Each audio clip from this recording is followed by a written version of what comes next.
Hello, and welcome back to Fueled by Insanity. We are still here with what did they call this man? It's like Kitsune? I don't know. We're gonna continue asking him questions, right? Why was the stone in that cave to begin with? Keijiru lets out a deep breath, taking his time before giving an answer. It was one of the many traps set to deter intruders. Unfortunately for you three, it was also the nastiest. A trap? So someone set it there? That is correct. So, whoever set that trap wanted this to happen? Potentially, it's hard to say. One thing is for sure, someone out there really does not want that cavern to be explored. So Parker died because of that. And Caleb. That's so fucking stupid. And we were stupid. Why the hell did we keep going? Why didn't I stop them?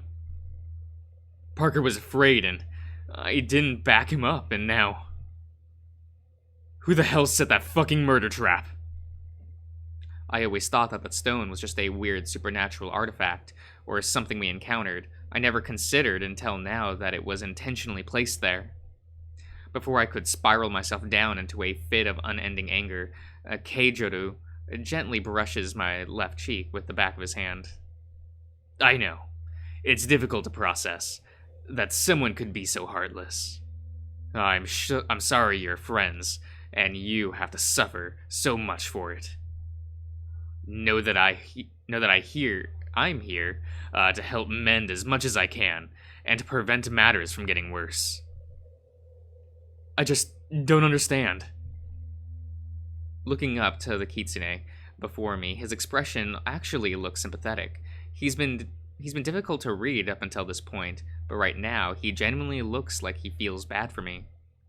He's here to help, I'm sure of it. I should keep asking him questions. I want to know more.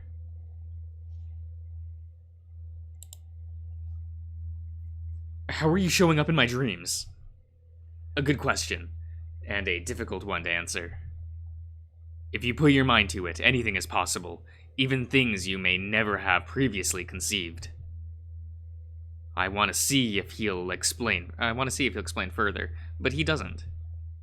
That's a sucky answer. That doesn't tell me anything. It's not pertinent for you to know. No, well, okay. How can I trust you? You started showing up in my dreams out of nowhere, and you want me to believe everything you say? How do I know you're someone I can trust?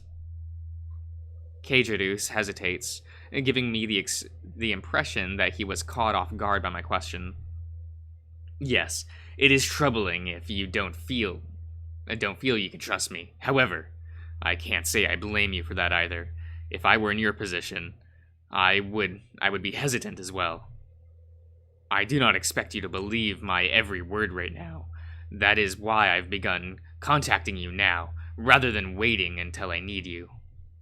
My hope is for us to become better acquainted with one another, so that when the time comes, you won't hesitate to do as I ask.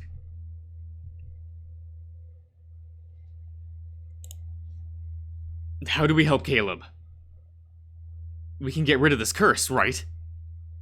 As I've said previously, it is possible, but it will be difficult. Why's that? First off, he's in prison, life sentence. Oh, right. Breaking him out of there will be hard, won't it? It would be, but I get the feeling there will be no need.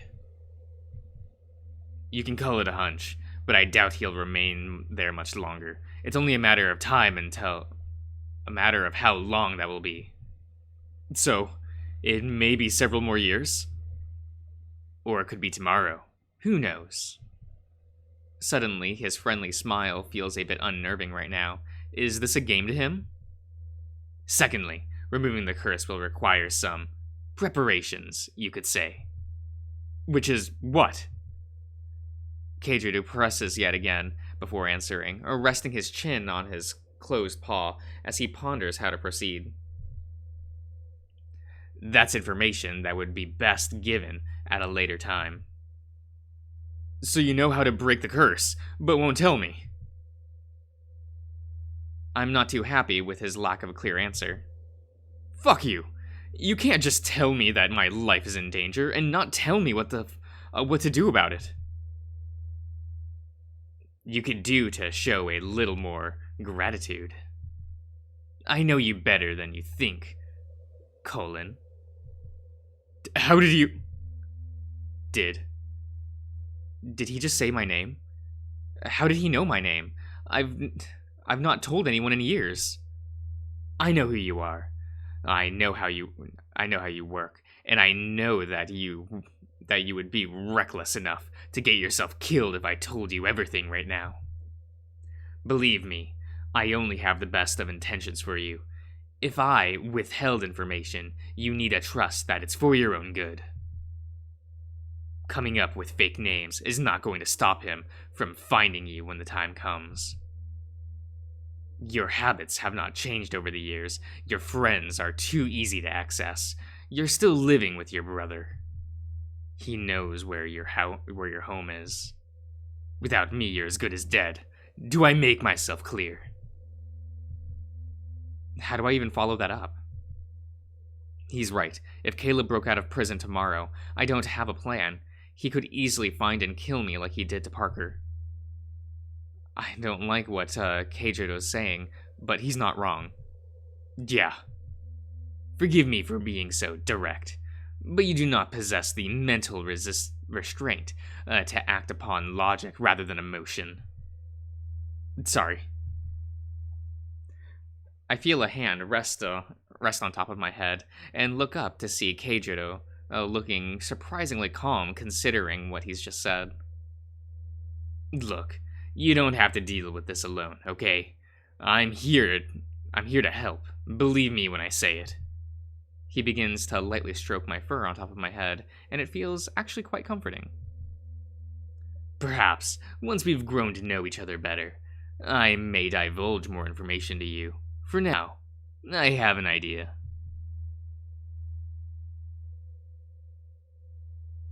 What? Did you just change my dream? In a sense, yes. It is still your dream, and is created by your own mind. I only brought it forth. It's beautiful. I had a feeling you might enjoy this place. I love snow. It's too bad we hardly get any in Samwood. I want to play in it. Keijiro smiles, is seemingly pleased with my reaction. Maybe I was too easy to please, but... Fuck it, this is my dream, and I want to have fun. I'll worry about all of those questions and stuff later. For now, I'm going to play in the snow and make the best snow fox ever. Amazing. Easily entertained, this lad. I can relate. Morning. I was having such a good dream, too. I guess I should wake up. I slowly open my eyes to find the lights still off, though the sun is shining in between the partition. Yes. Leave it to Darren to use an old partition instead of curtains.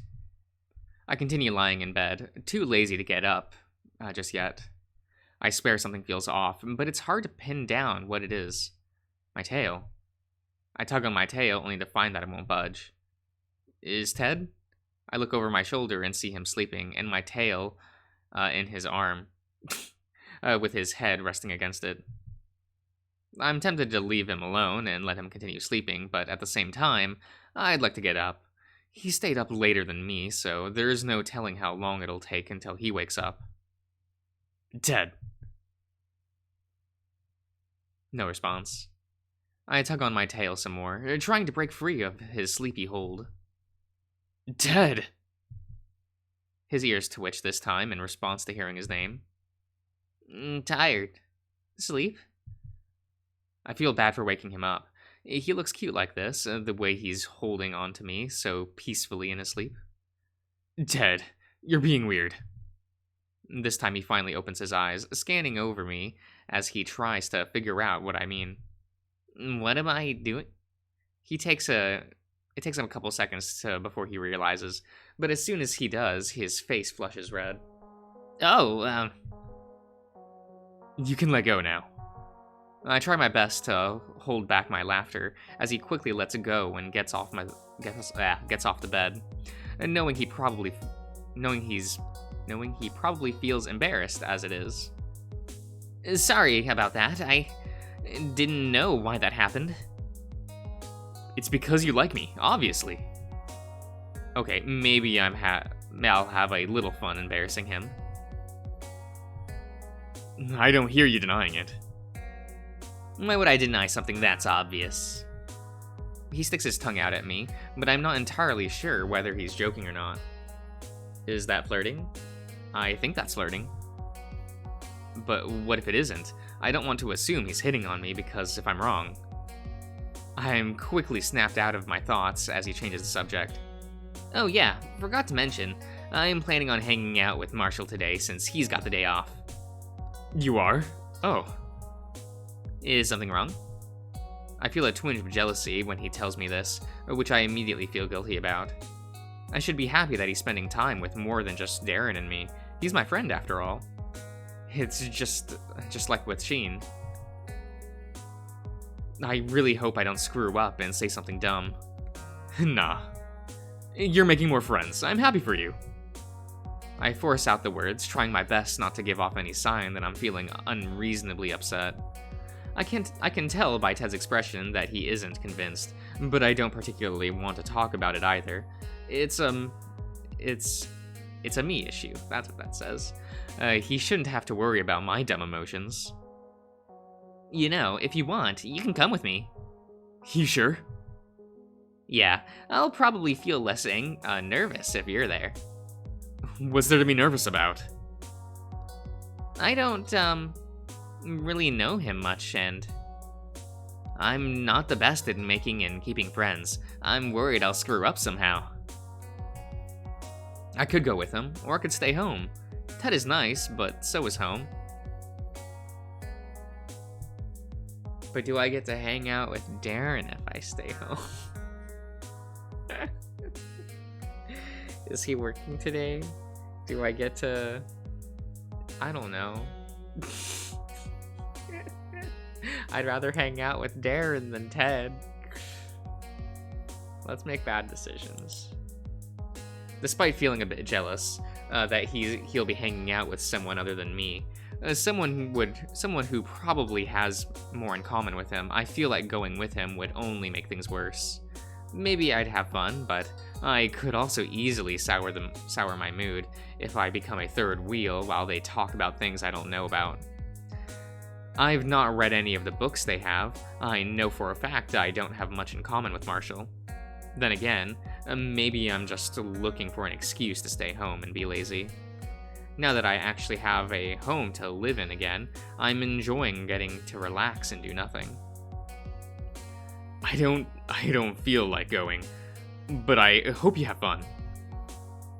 His ears flatten as I turn down his offer, and I'm worried I've disappointed him. Oh. Come on, don't make me feel bad. Why not? It's your job to stay with me 24/7, and you're slacking. In that case, I guess you have to just stay here with me then. Nope, no can do. I guess that's just how it has to be then. Forgive me for failing my job. Yay, now we can just sit on the broken couch all day. Once we're both awake enough, we head out to the living room. So, when is Marshall coming to pick you up? He should be here any time now. He said he'd be here around 10. 10? Like 10 a.m.? Never heard of her. What time is it now? There's a clock right behind you. Oh, right. I am an idiot. I'm about to look at the clock to my right when Darren walks in. Morning. Ted waves to him, his hand lingering in the air a bit, even after he's done, before finally lowering it. Hiya, Darren. Guessing you guys are waiting on Marshall. Yeah, he did say he'd be here at 10, right? Darren shrugs in response. Don't remember. You're the one who talked to him. When did you talk to him anyway? Who? You. Last night. Darren kept saying I should make some friends than just you two, and suggested I hang out with Marshall. He, called him and handed the phone to me without even giving me a chance to figure out what to say. I let out a sigh when he says that. That definitely sounds like Darren. He did that to me a few days ago with Sheen. It worked, didn't it? That's not the point. It feels awkward as hell to have someone throw you into a conversation you weren't prepared for. Yeah, you can afford to be more social. I'm not too happy about how dismissive he's being about it, because it is something that bothers me, but I also don't know what to say either. I feel like I try to argue with him right now in front of Ted, I'll end up getting angry and cussing him out or something like that. I really don't want Ted to see that side of me. Then again, I should probably work on avoiding stuff like that, regardless of who's around to see it. Before I can dwell on it for too long, someone knocks at the door. Oh, I think that's Marshall. Ted wastes no time in scurrying off to open the door. Darren shortly follows. In the meantime, I make my way over to the couch and lie down. Figuring Marshall will probably come in for a while, I may as well claim my spot on the couch while I still can. Hi, Marshall. Hello, sir. Come on in. Ah, music. The three head back into the living room, and I wave at Marshall as soon as I see him. He waves back. Hi, Jeffrey. For a brief moment, I was worried he was about to call me by my real name instead of Jeffrey. I shouldn't have been worried, since he was doing a good job of remembering my name the last time we met. At least I think he did. I can't remember. The worst that could have happened would have been him calling me Candle again, so I'm not sure why I was worried about it. Then again, I did get called by my real name in my dream last night. Maybe that's why I'm uneasy about it. Yo, Jeffrey, you should probably sit up and make room. No! I am laying the flattest on this couch, arms stretched. The whole broken couch is mine. I snap out of my thoughts and realize everyone else is still standing, and that Darren is right. Oh, right. Sorry. No, it's okay. I don't have to. You don't have to. I wasn't planning on staying for too long. You sure? I have to get back home since I've got a package coming in today. I don't want to miss it. Well, my house is always open to you if you ever want to hang out or stay the night. Marshall nods, and I can hear his keys jingling in his jacket pocket as he goes to fish them out. I get to stay on the couch. Sweet comfort. As long as it doesn't break on me. You ready, Ted? Yep. The two wave goodbye to Darren and me before heading out the door. Darren heads over and plops down on his chair, letting out a deep breath. Everything okay? He turns to me, and for a change, he doesn't look as sure of things as usual. Maybe that's not the right description. Usually Darren looks unfazed by the words, by the world. Yes, by anything that comes his way. But right now he looks tired and almost defeated.